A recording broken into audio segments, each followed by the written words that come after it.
আগস্টের দিল্লি যেন কোনো এক অদৃশ্য ছায়া নিঃশব্দে ঢুকে পড়েছে রাজধানীর বুকে। সেই রাতে লালকেল্লার আলো নিভেছিল না, কিন্তু প্রধানমন্ত্রীর বাসভবনের বারান্দায় দাঁড়িয়ে থাকা লোকটির চোখে ঘুম ছিল না। লোকটি নরেন্দ্র মোদী। নরেন্দ্র মোদী গোঁড়া হিন্দু। ভাগ্য, তিথি, রাশিফলে তার অগাধ বিশ্বাস। বিশেষ করে কোনো বড় সিদ্ধান্ত নেওয়ার আগে তিনি জ্যোতিষের শরণ নেন। অথচ এইবার ৫ আগস্ট রাতে যখন শেখ হাসিনাকে দিল্লিতে আনা হয়, সেই সিদ্ধান্তের পেছনে কোনো শাস্ত্র, কোনো রাশি ছিল না, ছিল কেবল রাজনৈতিক হিসেব। আর সেখানে কি ঘটেছে মোদির ভাগ্যভ্রষ্ট মুহূর্ত? সেদিন রাতের দিল্লি ছিল ঘুমন্ত, কিন্তু প্রধানমন্ত্রীর কার্যালয়ে ছিল তীব্র উত্তেজনা। রাষ্ট্রপতির প্রাসাদ থেকে শুরু করে মন্ত্রিসভার নীরব কক্ষগুলোয় গুঞ্জন চলছিল।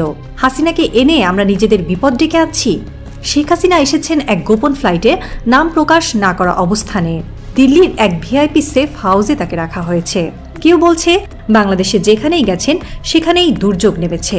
ভারতের পালাও কি এবার? কেউ আবার বলছে তিনি হলেন সেই অলক্ষী যিনি যার ঘরে থাকেন তারই পতন ডেকে আনেন। মোদি নিজেও এই প্রবচনগুলো ভুলে যাননি। বিশেষ করে তিনি নিজেই তো আমেরিকায় গিয়ে স্লোগান তুলেছিলেন, আগলিবার ট্রাম্প সরকার। সেই ট্রাম্পই এখন তার বিরুদ্ধে 25% শুল্ক বসিয়ে দিয়েছেন। মোদির মনে তখন অদ্ভুত প্রশ্ন ঘুরপাক খাচ্ছে। ট্রাম্প কেন রেগে গেল? আমি তো তাকে সমর্থন করেছিলাম। তাহলে কি কোনো অপয়া এসে গেছে আমার জীবনে? রাজনৈতিক বিশ্লেষকরা বলছেন এই অপয়া ছায়ার নাম শেখ হাসিনা। তার আগমন মোদির রাজনৈতিক জীবনে এক নতুন দুর্যোগের সূচনা হতে চলেছে। বাংলাদেশে দীর্ঘ সময় ধরে যারা তাকে অলক্ষী বলে বিদ্রূপ করত, তারা বোধহয় খুব ভুল বলেনি। যে সময় শেখ হাসিনা ক্ষমতায় ছিলেন, বাংলাদেশে ঘন ঘন প্রাকৃতিক দুর্যোগ, অর্থনৈতিক মন্দা, আন্তর্জাতিক অপমান, এমনকি সামরিক উদ্বেগ পর্যন্ত ছড়িয়ে পড়েছিল। আশ্রয়ের বিনিময়ে ভারত এই অলক্ষীর ছায়া নিজের কাঁধে তুলে নিয়েছে, আর তারপর থেকেই যেন একের পর এক সর্বনাশ। দেশের বাজারে মূল্যস্ফীতি 10% ছুঁই ছুঁই, কৃষিজ পণ্যের উৎপাদন ব্যাহত, কারখানাগুলোয় কাজ কমছে, গুদাম ভর্তি মাল বিক্রি হচ্ছে না। সর্বোপরি বেকারত্বের হার 2 দশকের মধ্যে সর্বোচ্চ। রাজপথে নেমে এসেছে শিক্ষিত বেকার যুবকরা। রাজনৈতিক বিশ্লেষকরা বলছেন এই সংকট কোনো সাধারণ মন্দা নয়, এটা অভিশপ্ত সঙ্গীর ছায়া। শুধু অর্থনীতি নয়, কূটনীতি থেকেও ভারত এখন এক প্রকার বিচ্ছিন্ন। ট্রাম্প প্রশাসন ঘোষণা করেছে ভারতের উপর 25% আমদানি ট্যারিফ বসানো হবে, এবং তা কার্যকর হবে রাশিয়া থেকে জ্বালানি ও অস্ত্র কেনার কারণে।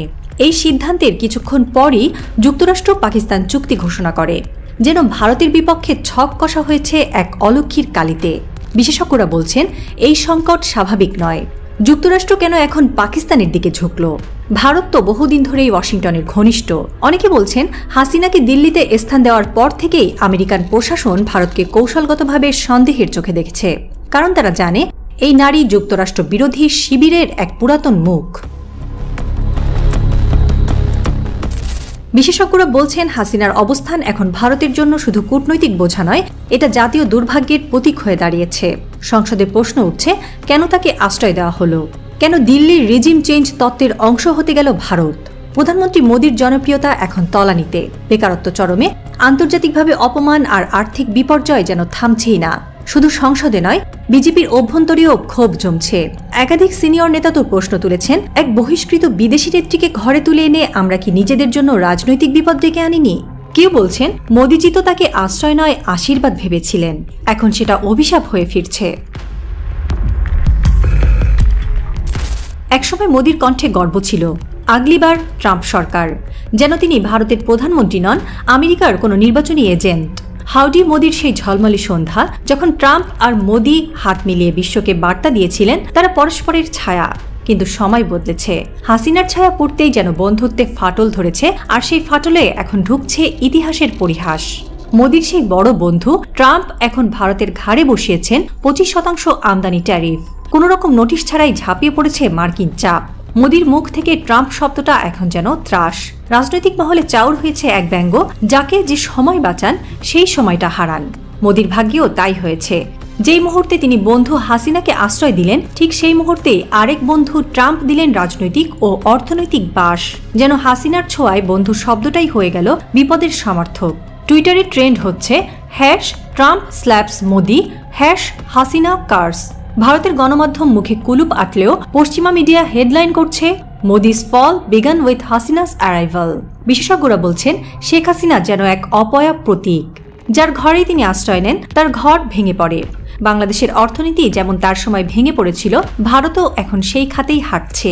এবং মোদি, যিনি একদিন ট্রাম্পের হয়ে স্লোগান তুলেছিলেন, এখন সেই ট্রাম্পের কাছেই যেন তুচ্ছ, পরিত্যক্ত।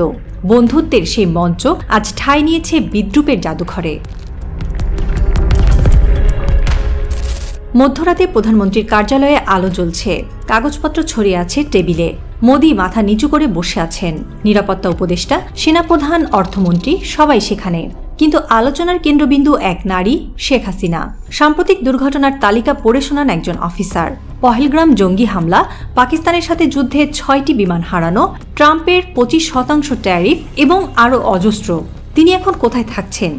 তাকে আর কতদিন রাখা হবে? জনগণের ক্ষোভ বাড়ছে। মিস্টার প্রাইম মিনিস্টার, আপনাকে সিদ্ধান্ত নিতে হবে। সেই মুহূর্তে বাইরে বজ্রপাতের মতো চিৎকার, হাসিনাকে বের করো। বিক্ষোভ ছড়িয়েছে পশ্চিম বাংলার রাজপথে। সাংবাদিকরা প্রশ্ন ছুড়ে দিচ্ছেন, একজন অপয়া নারীকে আশ্রয় দেওয়ার দায় কে নেবে? কিন্তু এই বৈঠকের প্রেক্ষাপট শুধু রাজনৈতিক নয়, এক অতিপ্রাকৃত ভয় যেন ঢুকে পড়েছে নীতি নির্ধারকদের মনে।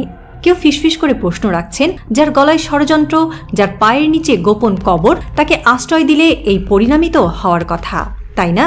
তবে উত্তর এখনো অনিশ্চিত। মোদি জানেন, সিদ্ধান্ত যাই হোক তা ইতিহাস করবে। হয় তিনি অলক্ষীর হাত ধরে নিজেই ধ্বংস হবেন, নয়তো তাকে বের করে দিয়ে শুরু করবেন এক নতুন অধ্যায়। ঘড়ির কাঁটা দ্রুত এগোচ্ছে। প্রশ্ন রয়ে গেছে, শেষ হাসি হাসবে কে? একজন স্বৈরাচারীকে বের করে দিলে বদলে যাবে ভারতের ভাগ্য। আর যদি তাকে রাখেন, তবে হয়তো মোদির মসনদ আর ভারতের অর্থনৈতিক সম্ভাবনা দুটোই পুড়ে যাবে একই আগুনে।